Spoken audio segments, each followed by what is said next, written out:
Welcome to part two of my series called What is Money?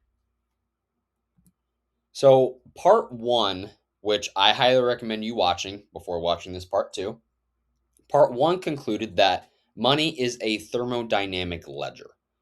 It's thermodynamic because it's bound by the laws of energy, the laws of physics, and the laws of nature.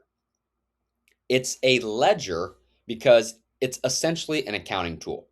It answers the question of ownership of who is owed, what is owed, when is it owed, where is it owed, why is it owed, and how is it owed.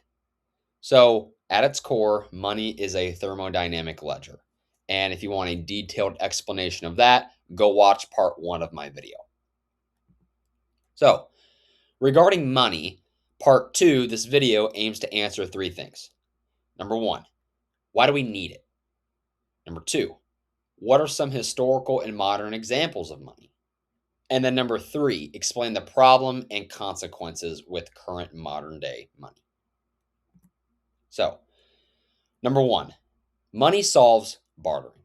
And bartering is the coincidence of needs and wants. So, on the left there, you have bartering. You have the person with the spear trading directly with the person with the berries. Now, the problem occurs when there is no coincidence of needs and wants. What if the person with the berries will give the berries to the person with the spear, but wants a hammer instead? Now you have to find a person with the hammer to give the hammer to the person with the berries, and then the person with the spear gives it to the person with the hammer. And then that cycle continues. A fourth person might need to be found, a fifth person, a sixth person, etc. Whereas if you have money, money is the common denominator. You don't have to find another person because every person that you find is going to want the money. Money is the common denominator. But there's a reason why it's the common denominator. And there's three reasons. So, what are those three reasons? Well, it relates to that triangle that I used in my earlier videos of why money is energy. The reason why money is the de facto denominator is because it's typically the better store of value, medium of exchange, and unit of account. So, first, let's look at bartering again on the left side. We have a person with bread versus a person with a car.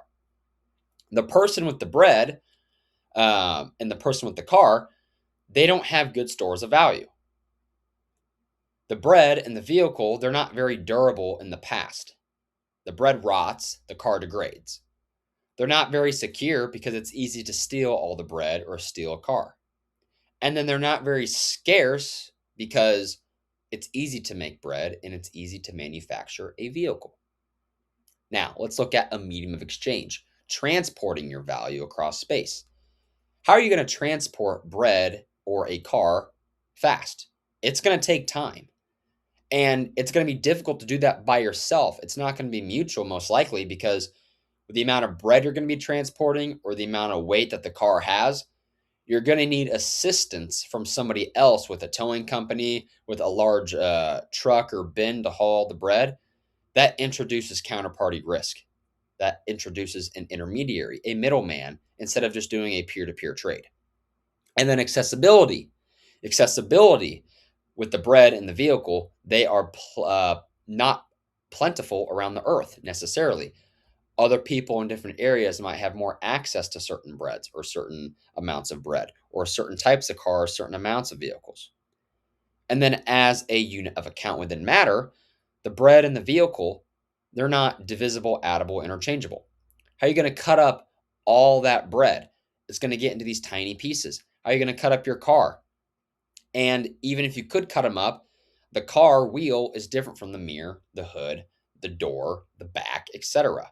And once you cut it up, you're not going to be able to add them up efficiently. So that is what money solves as well. That is why it is the de facto as difference with bartering. So we've had different types of monies in the past. We've had cattle, we've had seashells, specifically cowrie shells, rye stones, tobacco leaves, grains, and salt. And what you see here is a trend of worse money to better money. Cattle was the first form of currency or money thousands and thousands of years ago, okay, predating Christ. And then we've transitioned all the way to salt. And as you've noticed, every time we've transitioned to a better money, it has had multiple points that it could handle on this triangle. What do I mean by that? Well, let's take a look at the cattle versus the salt. Salt is a better store of value than cattle. The cattle dies. The salt does not. It has a long shelf life. It's much more difficult to obtain salt than it is to cattle. And then it's a lot more difficult to steal the salt versus the cattle, or it can be, depending on how that's done. Okay, let's look at the medium of exchange. Is it more easier to transport salt or cattle? The salt. Okay, do you need more help transporting the cattle or the salt? You need more help transporting the cattle. So salt is more mutual. Is salt or cattle more plentiful around the earth? Salt, or it's more accessible, I should say, not plentiful. And then as a unit of account, what's easier to cut up in small pieces without degrading the value? Salt. What's more addable to where you could carry large amounts? The salt. And then what's more interchangeable? Okay, salt is salt, period.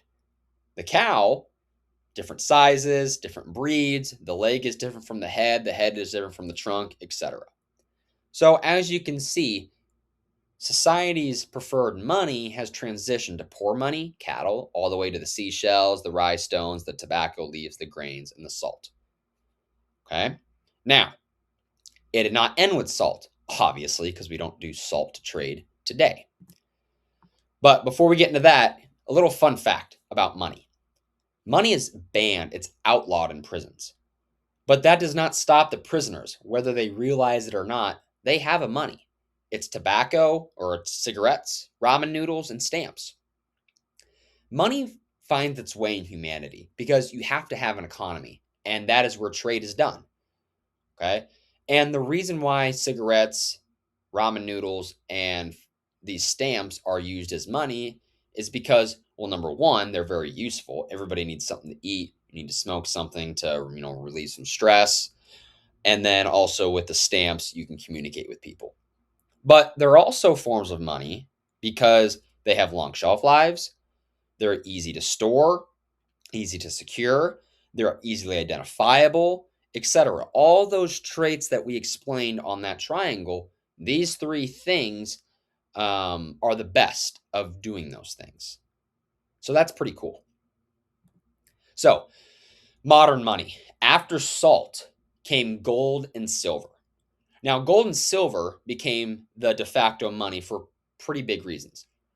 Number one, they were fantastic stores of value. They're metal, they're precious metal, so they're pretty durable. They don't degrade or rot. Also, they're fairly secure. All right, they're fairly heavy in large amounts, so it's difficult to steal. And then they're fairly scarce. You have to mine them and use energy, and they're in the earth. So it takes real work to get it. So they are fairly scarce. Now, as a medium of exchange, transporting the value across space. Okay, they're fairly fast because you can make them smaller into coins. Since they're smaller into coins, they're fairly mutual. And then what's cool is that they're very accessible. Gold and silver is across the world. So you could do trade with different types of countries, different types of people, different types of tribes. Okay. Now, as a unit of account, you could cut them up, like I said, into those coins. You can add them up into these big bars, and then they're very interchangeable. All right, gold is gold, silver is silver. All right, it's an element. It's a natural element on the periodic table. Okay, so that is why gold and silver for thousands and thousands of years have been the typical de facto money. Now, as we try to progress into society and make things better, we wanted to scale even more. And what was invented was international banking. Now, banking was always invented. Okay, I touched on that in my previous videos. But international banking was invented by the Knights Templar. Okay, now the Knights Templar, what they did is they said, okay, give us your gold and silver, give us your precious metals, and we will protect all that from being debased. And in exchange, we will give you these paper claims of money. Okay, we will give you these pieces of paper that says how much you are owed of the gold and silver in the vaults or in the things that we are protecting. That really expanded the value of transacting in the world. And the reason for that is because it made it easy to scale. And now, as you can see here, we go from gold and silver to early banking, where the pieces of paper that were handed out were equivalent to the gold and silver that they were protecting. What this did here is one, the paper was much more easy to specify as a unit of account. You could cut up, you could have small pieces of paper that had claims on lower amounts. You could have big pieces of paper that have larger amounts, and they're very interchangeable. And then also, it's a lot more easier to carry the paper, and you didn't need help from anybody else to do that. So it bolstered the unit of account in the medium of exchange, but then it kept the store of value because the paper was associated with how much gold and silver they had in their vaults or in their protected areas. But the one problem is that this is a trust-based system. This only works if the people that are protecting or issuing out these paper claims are only issuing out the amount that they have in their gold and silvers. This is when people invented fractional reserve banking. When the banker said, well, nobody is wanting their gold and silver at the same time, so why don't we just make more of these paper claims that are more than what we have in our vaults? Well, the problem with that is you're back to the old forms of money. You're making them worthless. They're not scarce anymore. And the most common example of this is in 1971 when President Nixon ended the gold standard. And this happens every time banking is introduced in the entire world. President Nixon said, I have directed Secretary Connolly to suspend temporarily the convertibility of the dollar into gold or other reserve assets, except in amounts and conditions determined to be in the interest of monetary stability and in the best interest of the United States. The strength of a nation's currency is based on the strength of that nation's economy, and the American economy is by far the strongest in the world. I am determined that the American dollar must never again be a hostage in the hands of the international speculators. Nope. Okay, that is bad. Okay. Why is that bad? Well, this is turning into what's called the fiat-based system. When these paper claims, our dollars, are no longer associated with the amount of gold and silver we have in the banks. Okay. So now we're just trading paper. But again, paper is easy to make. Paper is easy to make, like I said.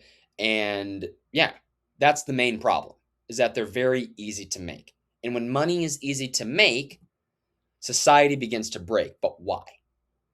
Why is it that money begins to break? When money is easy to make, society begins to break. Well, the reason for this is because when you increase the supply of money, you're decreasing its purchasing power. Okay, so for instance, let's go back to two forms of money. We have the seashells on the left, and we have the rhinestones on the right. With the seashells, they're very durable, they were recognizable, and they were easy to transport, and they had a natural supply occurrence. They were very valuable and used in these African tribes in the coast. Now, what happened is the Europeans, they had better technology, and they saw how valuable these seashells were to the African tribes. So they took their technology, they took their equipment, and got all these seashells from the ocean and just dumped them on the African tribes. The African tribes, they obviously collapsed because when money is easy to make, society begins to break. Then you have the rhinestones. Okay, they were very immense in size, specifically crafted, difficult to obtain, and they had a very strong historical reference. Now, Captain David O'Keefe, okay, he was a European sailor. He wrecked his ship by the island. And when he got on the island, he saw these rhinestones. Okay, and he said, well, I can just get my tools from my ship and just make a bunch of these. You can only guess what happened.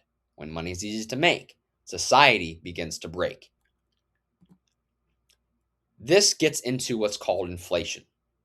Okay, when money is easy to make, society begins to break because inflation happens. What is inflation? Okay, very simple. It's so simple, it's ridiculous.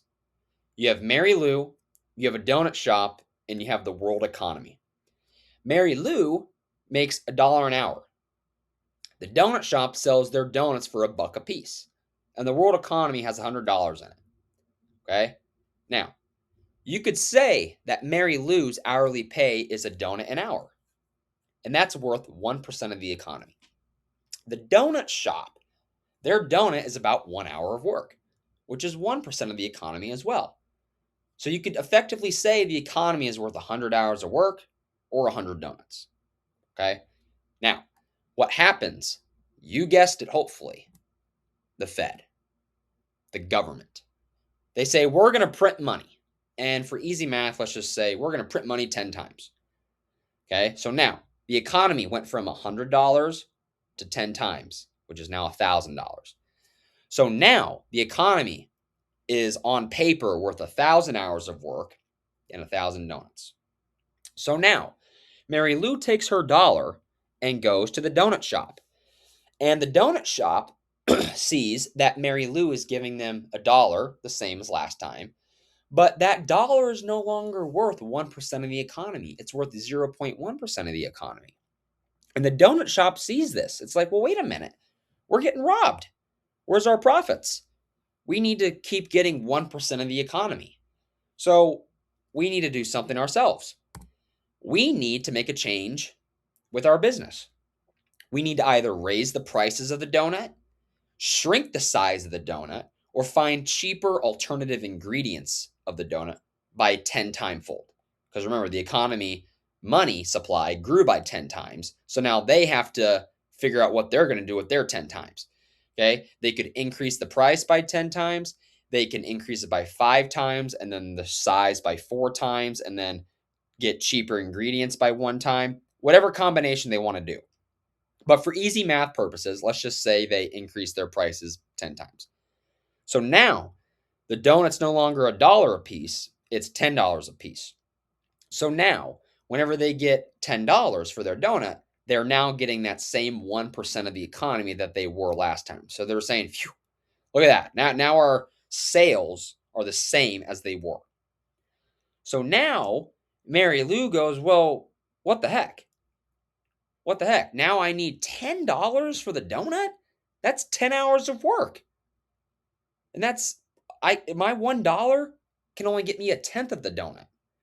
So Mary Lou says, well, I need a raise. I need a 10-time raise. And then the donut shop's like, well, nah, we like these profits. Okay? Because you could even effectively argue that someone like Mary Lou works for the donut shop. And they're like, well, nah, we like these profits.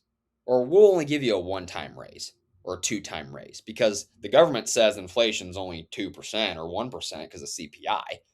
So you just need to stop complaining. You need to work longer or harder. That's inflation. It's so stupidly simple. The people, the borrowers, who live closest to the printer, which are the loaners, aka the banks, they get access to the new money. The wealthier the borrower, which is the business or the individual, the wealthier they are, the lower the rates and the higher the principal granted by the bank. The poorer the borrower, so the poorer the business or the individual, the higher the rate and the lower the principal granted, aka Mary Lou. Simply put, the rich get richer and the poor get poorer. It's just a movement of wealth concentration that happens whenever you print money. Okay, when you print money, you have to borrow that. Who gets to borrow that? Jeff Bezos, Bill Gates, Mark Zuckerberg, or Mary Lou down the street? All right, or her cousin Susan. Okay, it's not that hard. That's what's happening. And that's why we're having these massive wealth gaps. And that's why living is so unaffordable. That is why things are getting smaller with shrinkflation. That's why things are getting crappier. They don't last as long. They don't give you the same nutritional value with the food or with like a fridge or a TV or a car, clothing, everything. Okay. And then that's also why things are just getting more expensive. Now, you still don't believe me? You still don't think when money is easy to make, society begins to break? Well, take a look at these charts. You can go to www.whatthefhappenedin1971.com whenever we got off the gold standard. The effects of today's money are shown on these charts. Look at that arrow, that yellow arrow on the left chart. Okay. The blue line shows the bottom 90% of earners, and the red line was the top 1% of earners. But then 1971 hit, and then it's flipped. The top 1% of earners far outweigh the bottom 90%, aka proving that the rich are getting richer and the poor are getting poorer. Look at the chart on the left, that red arrow. When 1971 hit, husbands only working in the family has been decreasing, and the wives needing to work, both spouses working, that's been increasing. Huh, that's weird. What about the amount of years it takes to save for a house? Well, look at that arrow. It used to be about 2.5 years. After 1971, we're up to about 7 years. What about on the right, the chart on the right? The rate of living in a parent's home has not been seen since the Great Depression. Okay, the amount of young adults living with a parent now is the same as it was, if not more, than the people living in the Great Depression. Okay, what about the median age at first marriage? Look at that. It was going down when we had sound money.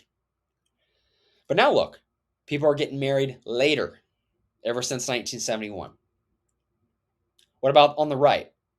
Before 1971, the blue line was the top priority in people's life, developing a meaningful philosophy of life. And then the green line was the least of their worries, being very well off financially. But then 1971 hit, and look what happened. Money, the green line, being very well off financially is the most important thing in a person's life. And that blue line, developing a meaningful philosophy of life, is now the least of people's worries. Again, you still don't believe you're getting robbed? Well, let's do another example. So let's look at a 1970 evaluation under the gold standard. Okay. Now, in the 70s, the price per ounce of gold was about $35 an ounce, and silver was $1.75 per ounce. The median salary was about $8,500. So you could effectively say the median salary was about 240 ounces of gold, or about 4,850 ounces of silver. So now, today in 2026, when we don't have the gold standard, the price per ounce of gold is about $4,000 an ounce and about $60 an ounce of silver. The median salary, however, is only $60,000. That's equivalent to only 15 ounces of gold compared to the 240 it was, and only 1,000 ounces of silver compared to what it was about, 3,000, whatever it was. So, quick math. Since 1970, the price of gold has gone up 114 times, and the price of silver has gone up 17 times. Yet the median salary has only gone up 7 times. So we're getting paid today 225 ounces less of gold and 3,850 less ounces of silver. So based off this calculation, today's median salaries, median, not average. Average is more. This is median. The most popular salary that people have. You can pull somebody off the street, it is most likely that they're making this median salary. They are down $230,000 in silver terms, or $900,000 in gold terms.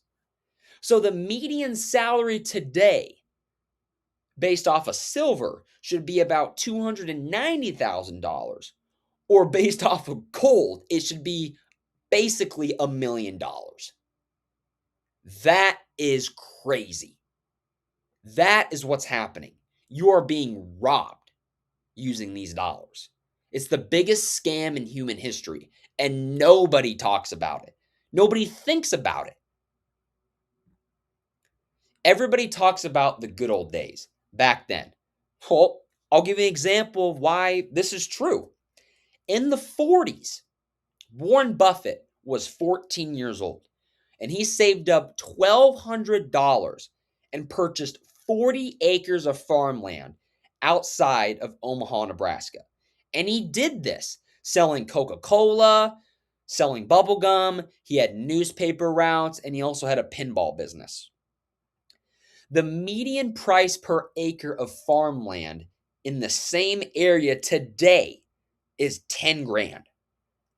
So imagine a 14-year-old kid today in the same area selling gum and Coke, and he has the ability to purchase 40 acres of farmland that is now valued at $400,000.